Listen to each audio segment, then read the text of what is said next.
সিরিয়ার রাজধানী দামেস্কের উত্তরে অবস্থিত সেদনায়া কারাগার।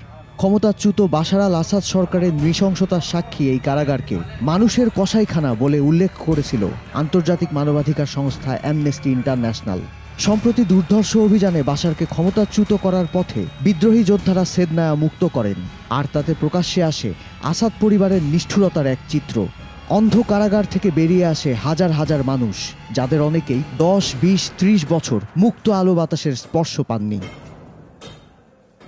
কুখ্যাত স্বৈরশাসক বাশার আল আসাদ আর তার বাবা আরেক স্বৈরশাসক হাফিজ আল আসাদের আমলে এসব মানুষকে এখানে বন্দী করা হয়েছে। 70-এর দশক থেকে প্রায় 54 বছর ধরে যাকেই বিরোধী পক্ষ বলে মনে করেছে আসাদ পরিবার, তারা অজ্ঞাত কোথাও হারিয়ে গেছেন। অনেকের সন্ধান আর মেলেনি। সন্দেহভাজন সরকার বিরোধীদের বিরুদ্ধে সন্ত্রাসবাদের অভিযোগ এনে গ্রেপ্তার করা হতো, চালানো হতো পাশবিক নির্যাতন। এমনকি বিপ্লবীদের চিকিৎসা দেওয়ার অভিযোগে চিকিৎসকদেরও ধরে এনে বন্দী করে রাখা হতো এখানে। অনেক বন্দীকে বছরের পর বছর ধরে বিভিন্ন কারাগারে আটকে রেখে নির্যাতন করা হতো। মুক্তির পর বন্দীরা জানান, এমন নৃশংস অত্যাচার কোনো পশুর পক্ষেও সহ্য করা সম্ভব নয়। সেদনায়া মুক্ত হওয়ার পর নিখোঁজ হওয়া প্রিয়জনদের খোঁজে সিরিয়ার মানুষ এখানে ভিড় জমাচ্ছেন, উদ্ভ্রান্তের মতো খুঁজে চলেছেন। কারো কারো সন্ধান পাওয়াও যাচ্ছে, ফিরছেন পরিবারের কাছে।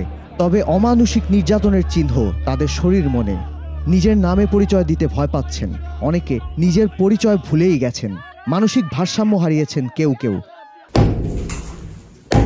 এসব মানুষকে কংক্রিটের দেয়াল ভেঙে বের করে আনতে অক্লান্ত শ্রম দিয়েছে সিরিয়ার উদ্ধারকারী সংগঠন হোয়াইট হেলমেটস, আর তাতে কারাগার থেকে 15 জন বেসামরিক মানুষের মরদেহ পাওয়া গেছে বলে জানিয়েছে যুক্তরাজ্য ভিত্তিক পর্যবেক্ষক সংস্থা Syrian observatory for human rights. বলেছে, নৃশংস নির্যাতনের পর এই 15 ব্যক্তিকে হত্যা করা হয়েছে। নারকীয় পরিবেশের পাশাপাশি নির্যাতনের হৃদয় বিদারক নিদর্শন মিলছে কারাগারের ভেতর।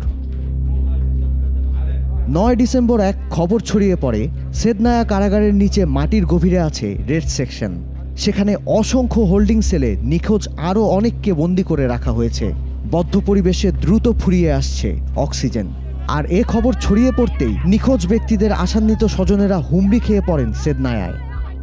তবে হোয়াইট হেলমেটস ও মানবাধিকার সংস্থাগুলো বলছে, এমন কোনো গোপন কুঠুরির সন্ধান পাওয়া যায়নি সেখানে। এই কারাগারের গোপন পথগুলো সম্পর্কে জানেন এমন লোকজন তাদের সঙ্গে ছিলেন। সব জায়গায় তল্লাশি চালিয়ে ও পরীক্ষা করে তারা নিশ্চিত হয়েছেন যে কারাগারে কোনো বন্দী আটক নেই, সবাইকেই উদ্ধার করা হয়েছে। সামাজিক মাধ্যমে তারা অনুরোধ জানিয়েছেন বিভ্রান্তি ছড়ানো থেকে বিরত থাকতে।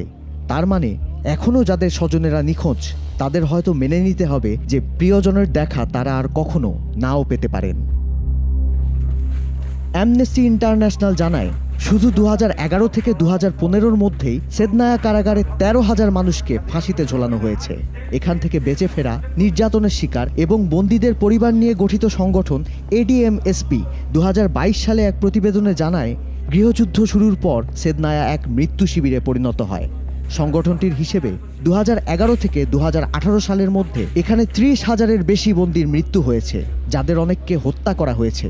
অনেকে নির্যাতনের কারণে চিকিৎসার অভাবে বা অনাহারে মারা গেছেন। আর 2018 থেকে 2021 সালের মধ্যে অন্তত 500 বন্দীকে ফাঁসিতে ঝোলানো হয়েছে সেদনায়ায়। সিরিয়ার কারাগারগুলো ছিল বাশার আল আসাদের ক্ষমতা টিকিয়ে রাখার এক খুঁটি। 2013 সালে কিছু ছবি প্রকাশ্যে আসে, যার ব্যাখ্যায় কারাগারে ব্যাপক নির্যাতনের অকাট্য প্রমাণ দেখায় হিউম্যান রাইটস ওয়াচ। সিরিয়ান মানবাধিকার নেটওয়ার্ক বলছে, বিদ্রোহীরা আসার আগে নৃশংস এ কারাগারগুলোয় প্রায় 1,37,000 মানুষ বন্দী ছিলেন। সিরিয়ান অবজারভেটরি বলছে, 2024 সালে কারাগারে নির্যাতন সহ স্বাস্থ্যসেবা না পেয়ে 69 জন বেসামরিক নাগরিকের মৃত্যুর তথ্য পেয়েছে তারা। এখন যেহেতু আসাদ সরকারের পতন হয়েছে, অবসান হয়েছে স্বৈরশাসনের, সিরিয়ার ইতিহাসের আর কি কি ভয়াবহ রহস্য উন্মোচিত হবে বিশ্ববাসীর সামনে। দেশ বিদেশের নানা অঙ্গনের নানা খবর পেতে ভিজিট করুন prothomalo.com/video। ফলো করুন প্রথম আলোর ফেসবুক পেজ এবং সাবস্ক্রাইব করুন প্রথম আলোর সবগুলো ইউটিউব চ্যানেলে। থাকুন ভালোর সাথে, আলোর পথে।